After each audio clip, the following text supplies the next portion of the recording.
Hello everyone, welcome to this channel. Our channel narrates the life stories of our viewers from all around the world. To protect individuals' privacy, names are sometimes altered in these stories. The hardest part of my life was trust. Maybe if it hadn't been broken when I was a kid, I wouldn't be so afraid now. And maybe I'd have a better life.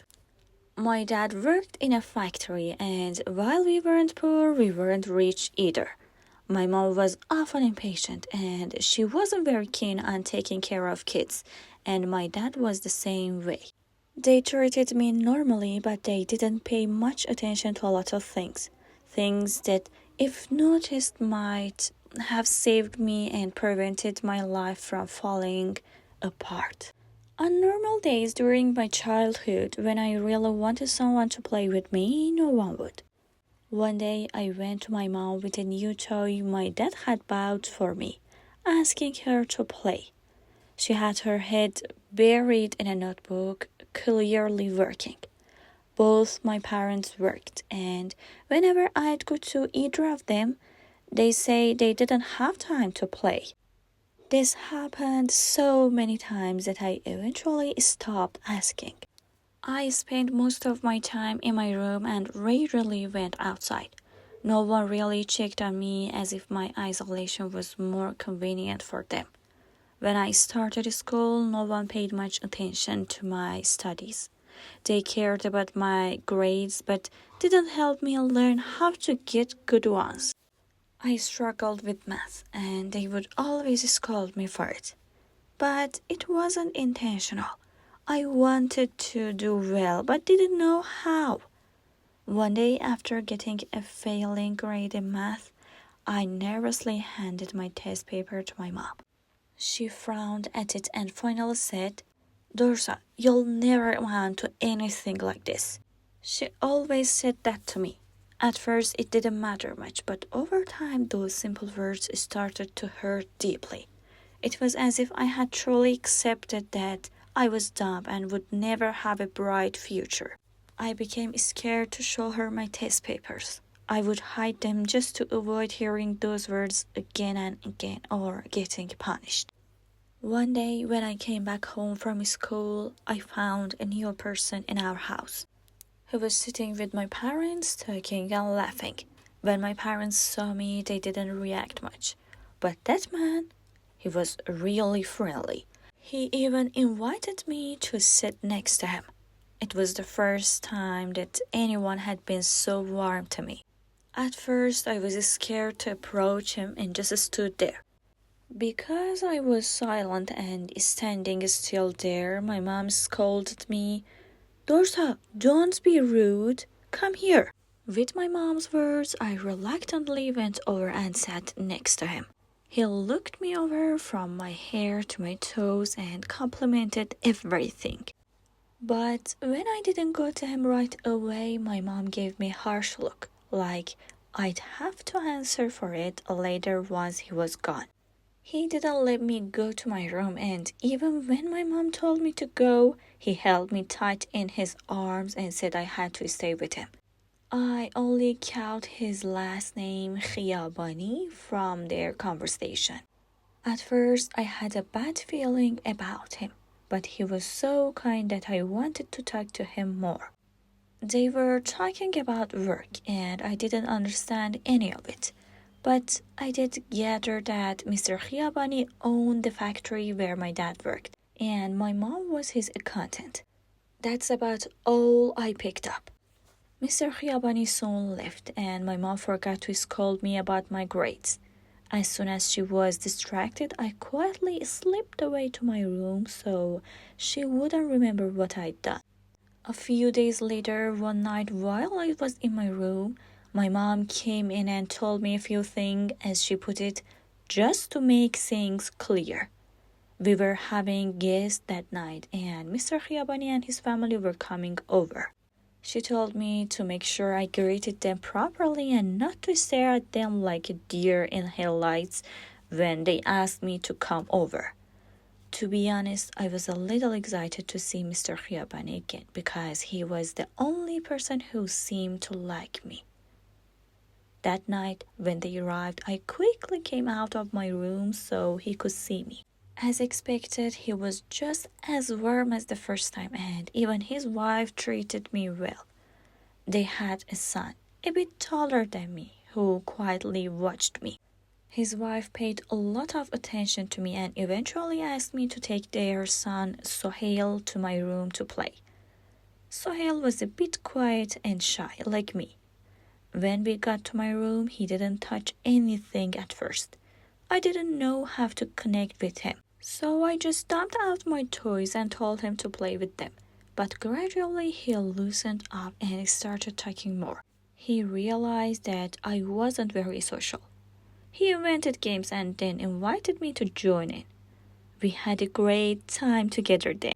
And just one night, Sohail and I became such good friends that when they were about to leave, we didn't want to be apart. Sohail was crying and didn't want to go, and this made everyone else laugh.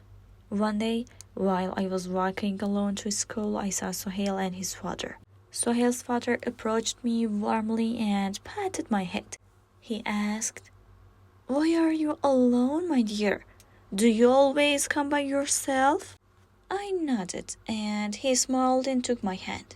From that day on, every day Sohail's father would pick me up along with his son and take both of us to school. One night, when Mr. Khiabani and his family were at our house again, my mom remembered that I had a math exam that day. I was frozen and stressed. I had scored poorly, and when I handed the paper to my mom, she yelled at me in front of everyone and repeated her usual scolding. I was so embarrassed in front of all of those people. I didn't want others to know I was struggling with my studies. But Mr. Khiabani's wife laughed and told my mom that school isn't that important to humiliate me in front of everyone. She asked my mom how many hours a day she spent helping me study and if she had ever asked my school about my shoes. My mom's answer was no, never. She had never even visited my school. Mr. Khiabani's wife, Parastu, asked my mom for permission for me to spend a few hours a day at their house. Our homes were pretty close, so I could walk there. Even though I was humiliated at night, it turned out well in the end. I got some distance from my family. Everything was going well until one day when Mr. Khiabani came to pick me up, but his son wasn't with him. He said that Sohail was sick and couldn't come, but he came just for me. It felt good that he came all the way just for me. But the path we were taking wasn't the way to school. We were passing through alleys, and we had been walking for a while. I was scared. We had gone too far, until finally he stopped in a dead-end alley. He knelt in front of me and said, "Oh, my little girl, your uncle is sick. I need to do something to feel better."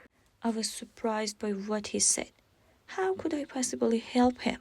Without answering my questions, he started doing some things. I didn't know what he was doing, but I must say, as a child, the things he did made me feel shamed. I tried to pull myself together, but I was scared and on the verge of tears. I felt a sharp pain in my body and I started crying. I didn't know what he was doing, but I didn't feel good about him anymore. He quickly straightened my clothes, and as we were heading to school, he said, "You mustn't tell anyone about this, okay? It's a secret between us. If your mom finds out, she will get mad at you. Very mad. Your dad too." His words had a strong effect on me. Since I was scared of my family, even if he hadn't said anything, I wouldn't have been able to tell them. I would get scolded for showing them a normal grade, let alone telling them what Mr. Khiabani had done. So I just blamed myself. On my way back from school, he came to pick me up again. I was scared of him, scared that he might do the same things again. My hands were sweaty from stress as long as I held his hand, but luckily that day he didn't do anything and he dropped me off at home. That day's evening, I had to meet Paraistu to study together. My mom insisted that I go, but I didn't want to. I kept feeling that maybe Paraistu would be like her husband too, but I didn't have the strength to argue with my mom. So before I knew it, I was inside their house, sitting in front of Paraistu with my books. Mr. Khiabani wasn't there, which made me feel a bit relieved. Suhail was sitting next to me, and both of us were carefully listening to his mother. That day, I learned the basics from Paraistu. Things that seemed very hard to me before became easy after that day. After studying, they wouldn't let me leave. They kept delaying until Mr. Khiabani arrived. As soon as he came in, my whole body filled with anxiety and stress again. But he looked at me with the same gaze he had before when he did those things. I pulled myself together and adjusted my skirt. After dinner, Mr. Khiabani offered to take me home, but I didn't want to. I was scared to be alone with him. I insisted they call my mom to come get me. So Paraistu called my mom to ease my mind. But no one answered. Then I asked them to call my dad, but he didn't answer either. Reluctantly, I had to go back with Mr. Khiabani. It was dark and there were few people on the street. He pulled me towards an alley and started again. I was trembling with fear and I didn't want to experience the pain I felt last time. I burst into tears, but he didn't care. His gaze had changed and he was so caught up in his own pleasure that he didn't think about the pain he was causing me. He did the same things again and emphasized that I shouldn't tell anyone. When we got home, my eyes were red. When my mom saw me, she asked, "Why were you crying?" I looked at her with fear and said nothing. A part of me wanted to tell her, but I knew she would scold me. I just said, "I wasn't crying, Mom," and quickly went to my room. I was scared of seeing Mr. Khiabani again. I was afraid of being alone with him. Every day when he took me to school, I felt tormented. I had lost all focus on my life. One day, while I was drying in my room, my mom called me. Even hearing my mom call my name made me scared, thinking she was going to send me to the Khiabani's house. And that's exactly what happened. She told me to get ready because Mr. Khiabani was coming to pick me up. And I wouldn't be coming back home that night because his son would be alone tonight. I froze. I went to my mom and said, "Mom, I don't want to go." My mom frowned at me and, surprised and angry, said, "What do you mean that you don't want to go? Dorsa, Mr. Khiabani likes you so much. He does so much for you. It would be disrespectful to refuse his request. It would embarrass us too. It's just one night. Be here with it. I'll come get you in the morning. Sohail's mom isn't at home. Sohail is alone tonight. They need you." Even Paraistu wouldn't be there for me to take refuge with. The situation became scarier for me. I no longer had the courage to argue with my mom because I knew if I kept it up, she would scold me again. But I also didn't have the courage to go to the Khiabani's house. I knew what he wanted to do. I was stuck between two paths, neither of which I could choose myself. They were chosen by the adults around me. Adults who, despite my young age, I understood more than they did. Yet none of them noticed the things I was aware of. When the doorbell rang, I panicked. Mr. Khiabani was waiting for me with his usual smile. His smile was no longer sweet and safe to me. I was looking for any way to escape from him. Reluctantly, I went with him to his house, but along the way I was holding back the tears. I decided not to leave Sohail's side at all that night. I wouldn't go anywhere away from Sohail, not even when he went to the bathroom. I waited outside the bathroom door in fear, knocking every few seconds for him to come out. When we entered in his room, I closed the door and nervously played. Mr. Khiabani set up a table in Sohail's room and we ate dinner together. But he kept looking at me. Every spoonful I took, my hand trembled.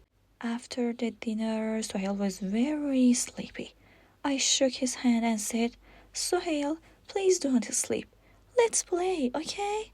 Sohail, surprised by my behavior, agreed. But his father soon came in and said Sohail had to sleep and that he had set up a bed for me in the living room. Hearing this, I quickly said, No, I want to stay with Sohail." Sohail silently looked and Khiabani came up with excuses to convince me to sleep in the living room, and he succeeded. I was just a kid then. I couldn't argue much and feared he would scold me. I spent hours under the blanket trembling. Suddenly a hand came over the blanket and pulled it aside. It was Mr. Khiabani. My nightmare was becoming a reality. His eyes were red and he moved his head closer. Large bats were flying around him, making noises. His face looked scarier than ever. I screamed and woke up, gasping for breath. When I woke up, I saw Mr. Khiabani beside me. I remembered the nightmare I had, and I was even more scared of him. I kept looking around to make sure there were no bats. He took my hand and said, "Dorsa, are you okay? Come sleep with me. You'll be scared if you stay here alone."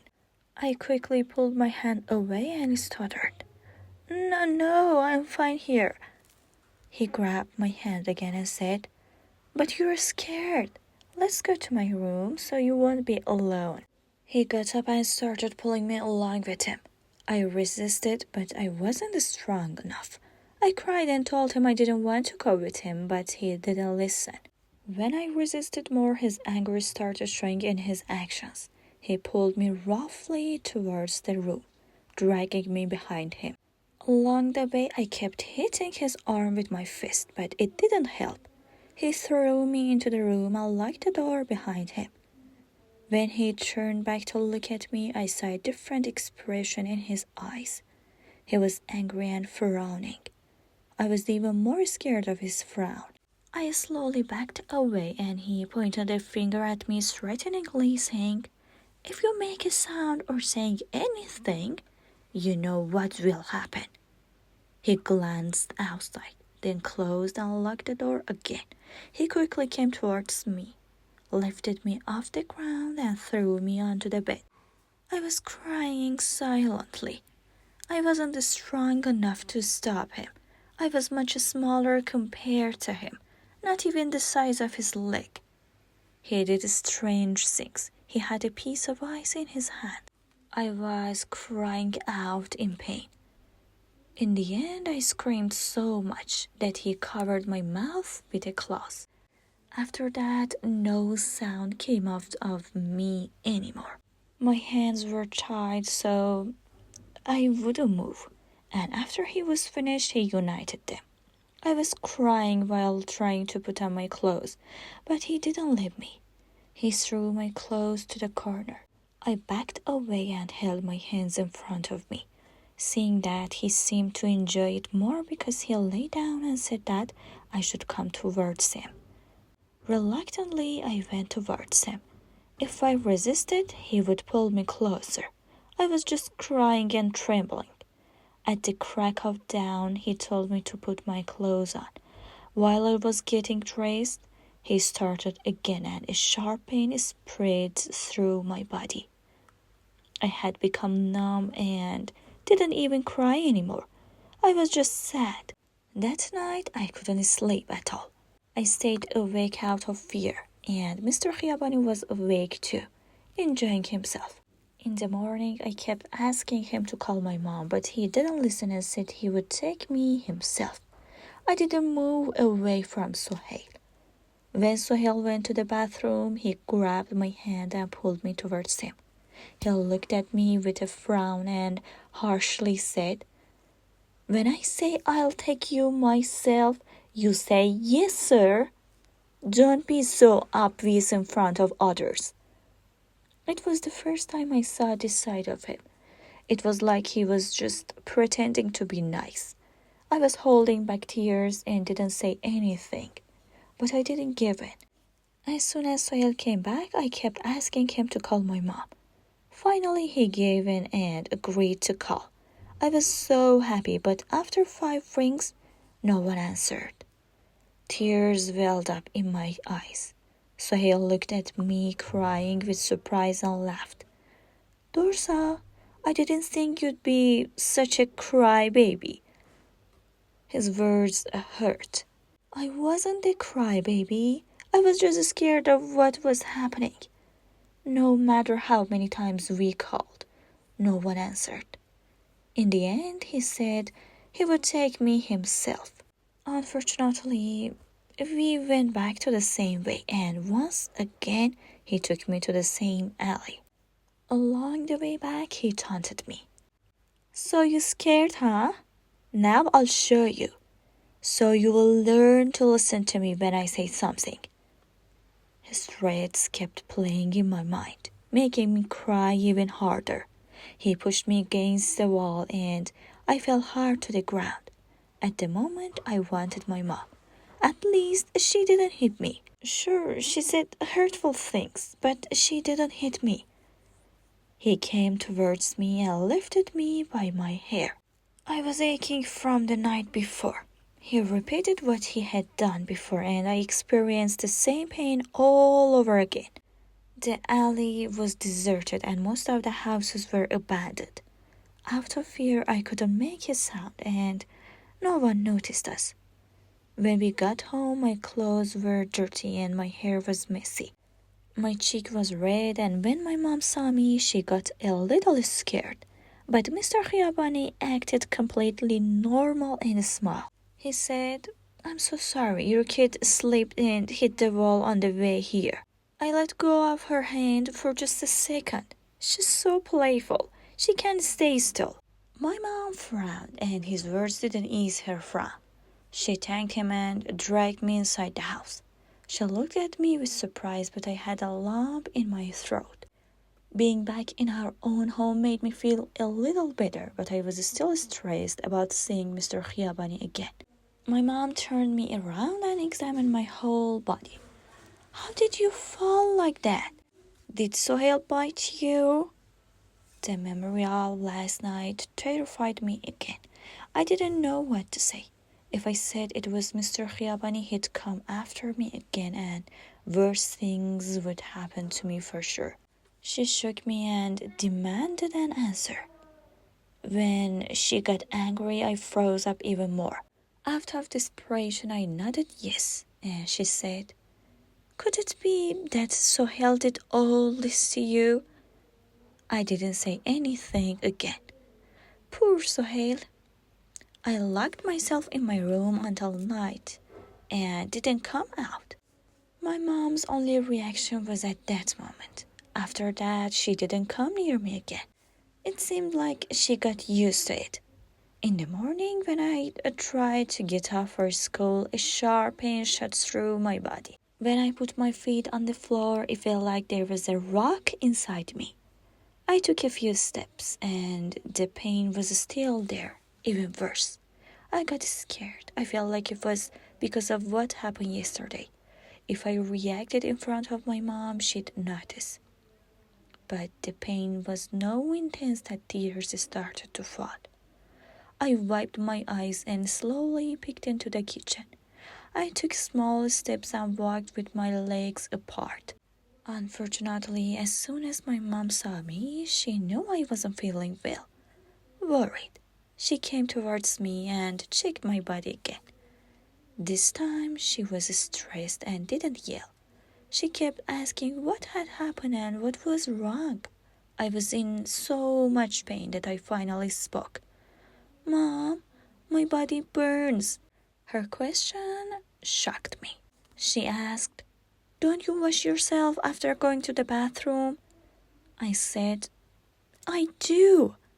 That day I didn't go to school and my mother believed that I wasn't cleaning myself properly. I stayed at home for a few days, and once, when Mr. Khiabani wanted to take me to his house again, my mom didn't let him and said that I wasn't feeling well. For the first time, I was happy. Because of my illness, I didn't see them for a long time, about a month. My mental state improved, but I kept having terrible nightmares. One night, when they came to our house again, I stayed close to my mom. No matter how much they asked me to play with Sohail, I didn't get up. In the end, my mom forced me into the room and Sohail followed us. We were playing together. When Sohail got up to go to the bathroom, I was afraid to be alone, especially with Mr. Khiabani in our house. Sohail took a long time to return and I started to feel anxious. Then Mr. Khiabani entered the room with a doll. As soon as I saw him, I started trembling again, but he smiled and approached me with endearing words while holding the doll. He handed the doll to me and when he was sure no one else was around, he placed me on his lap. I was motionless. He was about to make a move when Sohail came in. "Dad, what are you doing?" Mr. Khiabani quickly pulled away and I had tears in my eyes. Anyone could tell what was happening. He stood up, smiling, told Sohail that he had bought the doll for me and was just giving it to me. He left without saying anything further. Sohail looked at me with confusion and after that day, Mr. Khiabani didn't visit our house again. As I grew older, our connection with them lessened. But I stayed in touch with Sohail. When we were in middle school, they came to our house one night, and by then I had grown up. Khiabani couldn't do anything anymore. When I was a child, I was gullible, but as an adult, I was no longer vulnerable to him. Sohail took my number that day and we decided to stay in touch and talk occasionally. Gradually, our relationship became closer and he called me every night for a while. Over time, I felt myself developing feelings for Sohail. He was a good guy and whenever I needed him, he was there for me. The only thing that bothered me was his father. Although after a few years, he probably thought I had forgotten everything because during my adulthood, he visited our house again and he didn't even look at me. It seemed like only children mattered to him. But Sohail, he made me lose my logic. I didn't care whether his father was around or not. I wanted him. We stayed in touch through university and one day, my mom excitedly told me that Mr. Khiabani was coming to propose for his son. I was even more excited. But I was terrified of Sohail's father. The fear from my childhood still lingered inside me. That night when they came, Mr. Khiabani didn't look at me strangely anymore. Even when we were alone for a few minutes in their house, he didn't do anything and didn't even speak. I thought everything was fine now and that he wouldn't bother me anymore. Sohail and I got married and started our life together. My life with Sohail was going beautifully. One day when I was alone at home, the doorbell rang. I thought it was the neighbor, but as soon as I opened the door, I saw Khiabani. At first I got scared, but then I thought that he wouldn't do anything to me anymore, and my fear disappeared. After all, he was my father-in-law, and it would be rude to treat him badly. It would be inappropriate for Sohail too. He said he just came to check on Sohail and see him. But I told him that Sohail was at work and would be home in about 4 hours. He asked, "May I come in and wake my son?" His tone was very serious. Without thinking, I stepped aside and let him in. My clothes were loose, and I wasn't wearing a scarf, but there was no problem. Once inside, he inspected everything, and I went to the kitchen to make tea. I told myself that If he touched me, I'd defend myself and kick him out. Then I laughed at my thoughts because Mr. Khiyabani had become less intrusive. And if he wanted to do something to me, he had had many opportunities by now. While I was pouring tea, I noticed he was standing behind me.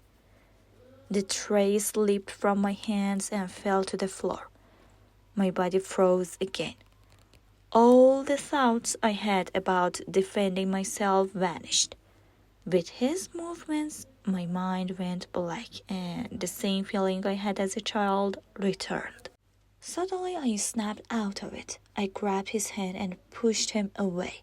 I was crying and yelling at him, but he just laughed and said, "Your whole life is in my hands. Your family's life is in my hands. Do you really think I'm so foolish as to come at you without any leverage? If you speak up, I'll ruin your family's life. Everything you have is because of me. I could even take my son away from you, and then you and your mother would have to sleep on the streets. The house you live in is in my name, and your dad's car is mine. Do you think he could have bought that car with just a simple worker's salary? Have you forgotten how you lived before?" The way of his words was overwhelming. I couldn't understand all the details, but I was certain that Mr. Khiyabani was wealthy and could use his money for various purposes, including some actions that deeply affected me that night. After his comments, I felt overwhelmed and suffocated. It seemed he was trying to manipulate everything to his advantage. That day after his remarks, when he saw that I was silent, he came toward me again and repeated his actions. I was no longer a child who couldn't understand what was happening. He did as he pleased and then left. His visit wasn't about seeing his son. It was solely about his own agenda. When Sohail came home that night, I was much quieter than usual, reflecting on how my life seemed stuck in a repetitive cycle, with no way to change it. Even if my family weren't involved, Sohail might not have believed me. His father had a way of manipulating everything in his favor. A few days after the incident, Sohail's father started coming to our house every day, doing what he wanted and then leaving. My mental state was under significant strain. One day, when I needed medical attention, I didn't answer the door. Despite his repeated knocking, I stayed silent. About half an hour later, Sohail called me. I was anxious, fearing he might have shared the situation with others. But he said, "Dorsa, are you okay? My dad is at the door. Why aren't you opening it?" I was relieved to hear he hadn't mentioned anything. I responded nervously, I didn't hear." I hurried to the door, and when I opened it, I saw Sohail standing there. He hung up without a goodbye. It didn't matter much because his father, in a fit of anger, entered, and I felt overwhelmed. He tried to physically overpower me, but I resisted as much as I could. Eventually, in his frustration, he dragged me to the room, trying to keep my cries from alerting the neighbors. In the room, he continued his actions. I cried and pleaded with him to stop, but he grew more aggressive and unpredictable. In the end, Sohail came to my rescue. He loudly confronted his father and intervened. Mr. Khiyabani seemed to realize the seriousness of the situation, but was unable to continue after Sohail's intervention. I pulled back, crying, and watched the struggle. During the confrontation, Sohail expressed his frustration. "I knew it. I knew everything from a young age.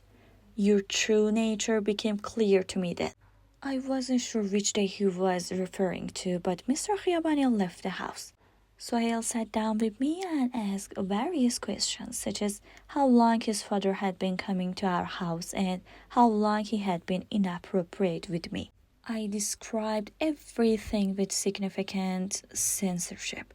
That night didn't end well, and Sohail became somehow distant.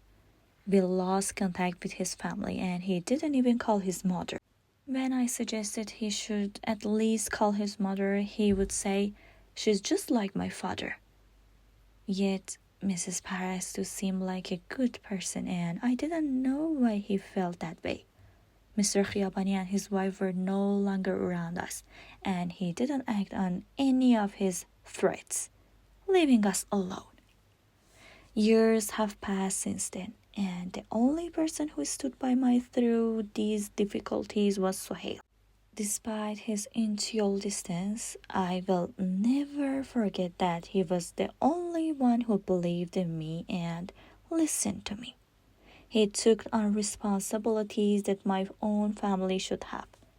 That day, I promised myself that when I have children, I will never take my eyes off them and will be so close that they will share all their thoughts with me.